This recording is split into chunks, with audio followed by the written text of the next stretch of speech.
첫 번째 스마트 아트는 동그라미가 4개 있고 화살표가 있는 스마트 아트죠. 그러면은 삽입에 스마트 아트 가셔서 그 모양을 찾으시는데 개수는 신경 쓰지 마세요. 스마트 아트 만약에 이거다. 그러면 이거 4개로도 늘릴 수 있고 5개로도 늘릴 수 있고 쭉 2개로 줄일 수도 있어요. 그러니까 모양만 보시고 개수까지 똑같은 걸 찾지 마십시오. 자, 중간에 원이 있고 그 다음에 또 원이 주변에 있는 거. 이거 4개라고 해서 아닌 게 아니에요. 예, 화살표도 있죠. 예, 원 사이에 눌러주시고 우리가 원 하나 클릭해서 딜리트 누르면 이렇게 지워지면서 똑같은 모양이 됐죠.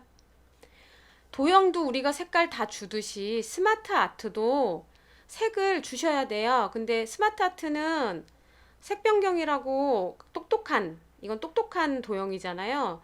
똑똑하게 이렇게 색깔 주는 기능이 있어요. 예, 일일이 하나씩 주시지 않아도 됩니다. 예, 역시 아무거나, 어차피 시험은 흑백이니까 아무거나 주시고요. 그 다음에 이제 반드시 색 변경 바로 옆에 있는 이 스마트 아트 스타일을 주셔야 되는데, 이거는 내 맘대로 하는 게 아니라 문제 보시면 스마트 아트 디자인이라고 나오죠. 근데 2개가 나오죠. 이유는 여기 스마트 아트가 2개라서 그래요. 이렇게 2개라서. 이 첫 번째 얘는 얘를 주라는 얘기고요. 얘는 얘를 주라는 얘기예요. 그러니까 우리는 지금 얘한테는 3차원 광택 처리를 줘야 됩니다. 그러면 다 펼치시면 3차원은 여기가 3차원이에요. 여기 3차원이라고 적혀 있죠. 자, 그러면 하나씩 마우스 갖다 대서 광택 처리를 찾으면 그게 3차원 광택 처리예요. 요거 맞죠? 네, 클릭해 주시고요.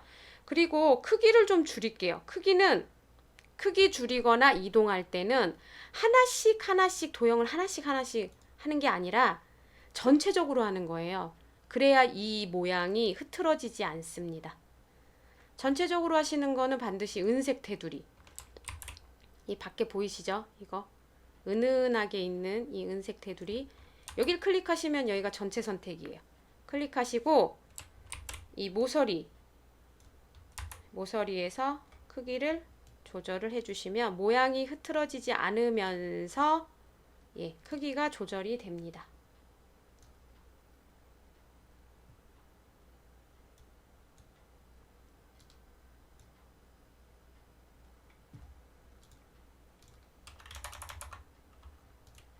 네.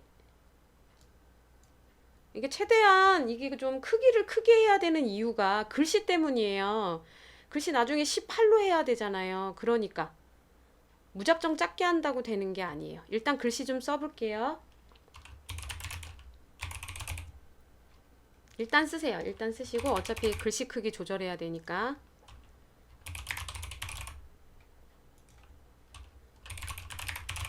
쓰신 다음에 글씨 크기도 마찬가지예요. 테두리 클릭하고 은색 테두리 클릭하면 전체적으로 다 조절됩니다. 자, 요게 굴림의 18이죠. 예, 딱 맞네요. 지금 이 크기가. 알아서 자리 좁아서 밑으로 내려가요. 조성이. 그러니까 일단 크기 키워 두시고 그 다음에 이제 조절하셔야지. 굳이 여기서 엔터 치시는 거 아닙니다. 엔터 치면 이렇게 좀 벌어져요. 굳이 내가 엔터를 쳐야겠다. 근데 난 벌어져서 싫다. 그럴 때는 줄만 바꾸는 단축키가 Shift 엔터입니다. 예. 그게 필요할 때도 있겠죠. 그건 어디서만? 스마트 아트 안에서는 이렇게 엔터 치시면은 단락 나누기가 돼서 너무 많이 떨어져요. 그러니까 Shift 엔터. 자, 그리고 검은색까지 아예 해줄게요. 나머지는 안 하면서 왜 얘는 하냐 하면 도형은 나중에 이렇게 드래그하면 한꺼번에 조절이 돼요. 글씨체가. 그렇지만 얘는 도형이 아니기 때문에 거기에 포함이 안 돼요. 그래서 이왕 만드는 김에 그냥 그때그때 해주셔야 됩니다. 굴림 18 검은색 예, 해준 거예요. 자, 그 다음에 나머지 스마트 아트도 넣어 볼게요.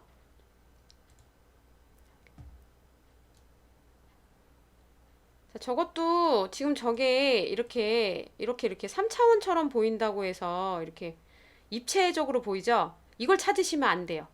왜냐면 얘는 지금 벽돌, 3차원 벽돌을 주면 원래 저런 모양이 돼요. 그러니까 처음부터 이 모양 찾으시면 안 되고 우리는 이렇게 생긴 모양. 이렇게 뾰족뾰족하게 있는 거 옆으로. 그걸 찾아야 돼요.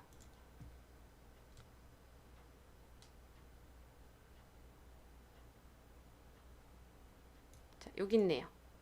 아, 여기 있네요. 이거는 좀 떨어진 거고 요거는 완전히 붙어 있는 거고. 예, 확인 누르시고 아까처럼 색 변경 가셔서 아무거나 해주시고요. 3차원 벽돌이었죠, 이거는. 예, 3차원 중에서 요거겠죠, 요거. 벽돌. 예, 해주시고. 그리고 크기 조절해 주시고요. 그리고 예, 은색 테두리 눌러서요. 예. 해주시는데 최대한 할 수 있는 한 크게 해줘야 나중에 어찌됐든 글씨가 들어가요. 이게 작다고 능사가 아니에요. 이게 이 굴림 18짜리가 크기가 들어가야 되기 때문에 네. 요러느라고 이제 나중에 시간이 좀 걸리는 거죠, 이게.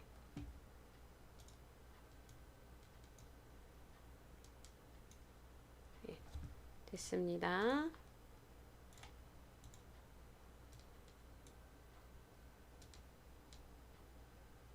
어제 말씀드렸죠. Alt 누르고 하시면 세밀 조절된다고. 네. 자, 되셨으면은 이제 글씨 써볼게요. 자, 위에가 3개인데 밑에가 4글자다. 그러면은 엔터 쳐야 되는데 엔터는 너무 요거는 떨어지는 거 맞네요. 이 정답 자체가 떨어져 있어요. 줄 사이가.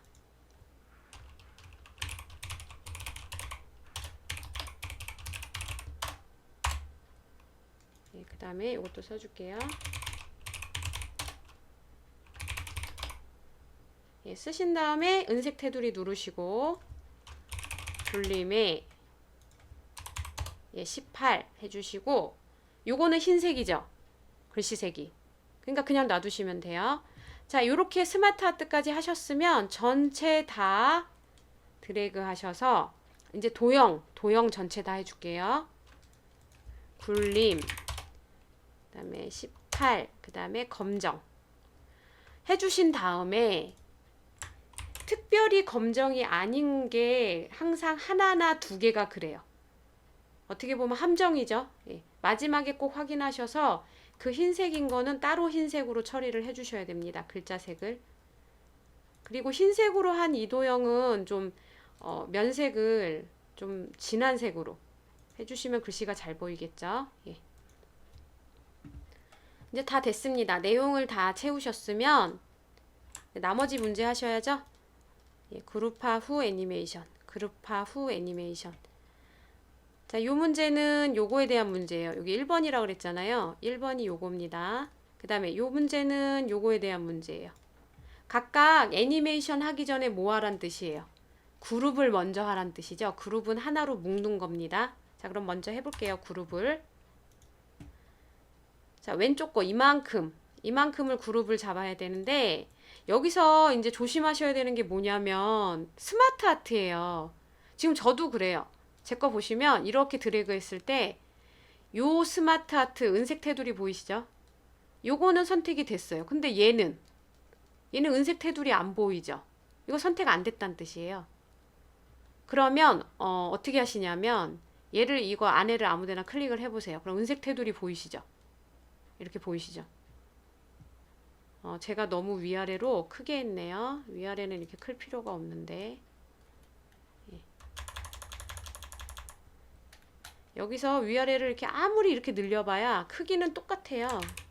그러니까 의미가 없는 크기죠. 예. 자, 이 정도 해주시고 갖다 놓겠습니다. 자, 이제 이렇게 클릭하시고 은색 테두리가 어디까지 가는지 대충 보세요. 그리고 내가 드래그 할 때 그만큼 넉넉하게 드래그를 해주셔야 얘까지 선택이 되는 겁니다. 자, 되셨으면 정렬 가셔서 그룹. 자, 그 다음에 오른쪽은 스마트 하트가 없잖아요. 도형밖에 없잖아요. 그러면 그냥 보이는 그대로 드래그 하시면 되는데 조심하셔야 될 게 너무 드래그를 하셔서 요 슬라이드 번호까지 선택되면 안 돼요. 그러니까 조심하셔서 선택을 해주시고 정렬 들어가셔서 그룹. 자, 그룹 지정하셨으면 이제 애니메이션 주시는데 여기 애니메이션 순서가 나와요. 1번 먼저 하고 2번 하래요. 그럼 얘 먼저 해야 돼요. 그 다음에 얘 해야 돼요. 자, 1번은 닦아내기 위해서예요. 자, 왼쪽 거 클릭하시고 애니메이션 가셔서 다 펼쳐주세요. 애니메이션 종류를. 그리고 닦아내기를 어디서 찾으시냐면 일단 여기서 찾으세요. 이게 우선이에요. 그 다음에 없으면은 이제 여기 그 다음 여기 이렇게 찾으시는 거지. 가끔 아주 어쩌다가 한 번씩 여기가 아닌 게 나오긴 하는데 대부분 99%는 이 녹색만 나옵니다. 그럼 이게 뭔지 설명드릴게요. 녹색은 얘가 어디 밖에 있다가 나타나는 거예요. 아니면 그 자리에서 안 보이다가 나타난다던가. 하여튼 없다가 나타나는 거예요. 그러니까 이름이 나타내기죠. 강조는 뭐 제자리에서 깜빡깜빡거린다던가 회전한다던가 이렇게 강조 말 그대로. 끝내기는 자기 자리에 있다가 어디로 가버려요. 사라져요. 색깔로 구분할 수 있습니다. 그래서 우리는 기본적으로 나타내기를 우선 찾아보셔야 돼요. 나타내기에서. 아까 닦아내기라 그랬죠? 그럼 닦아내기 클릭해 주시고요. 그 다음에 여기 바로 옆에 보시면 효과 옵션이라고 있어요. 그거 클릭하셔서 그 괄호 안에 위에서라고 되어 있죠.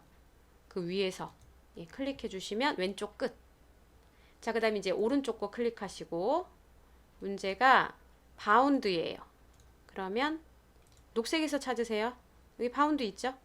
만약에 녹색에서 없다고 해서 바로 아래를 찾는 게 아니라 위에 보시면 밑에 보시면 추가 나타내기 효과 녹색 있죠? 녹색. 여기도 많이 있으니까 여기 들어가서 찾으시면 됩니다. 그래서 일단은 나타내기에서 찾으세요. 자, 바운드.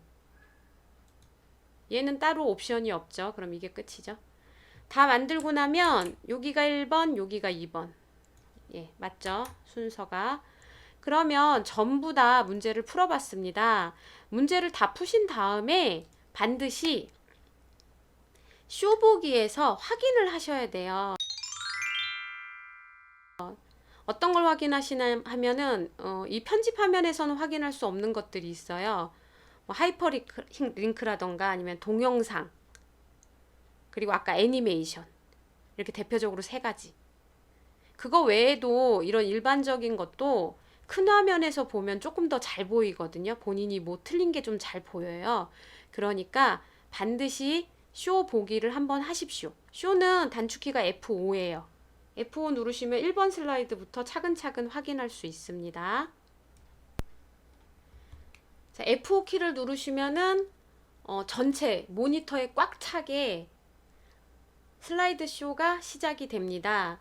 자, 그럼 1번 슬라이드에서 이제 확인을 하시고 그 다음에 클릭하셔서 화면 클릭하셔서 2번 슬라이드로 가시면 꼭 확인하셔야 되는 게 요거 하이퍼링크예요. 우리 이거 6번 슬라이드로 하이퍼링크를 해놨거든요. 그러면 마우스로 여기 글자를 클릭했을 때 6번으로 가야 됩니다. 예, 그걸 확인을 하세요. 그 다음에 이제 다시 2번으로 돌아가려면 마우스 오른쪽 버튼 누르시고 마지막으로 본 상태. 그럼 다시 2번으로 돌아와요. 자, 그리고 클릭. 예, 동영상 잘 실행되죠. 예, 실행되는지 확인하시고 그 다음에 4번 예, 확인하시고 그 다음에 5번 확인하시고 6번은 처음에 아무것도 없는 게 맞아요. 없어야 돼요. 그리고 마우스로 클릭했을 때 이렇게 나타나야 됩니다.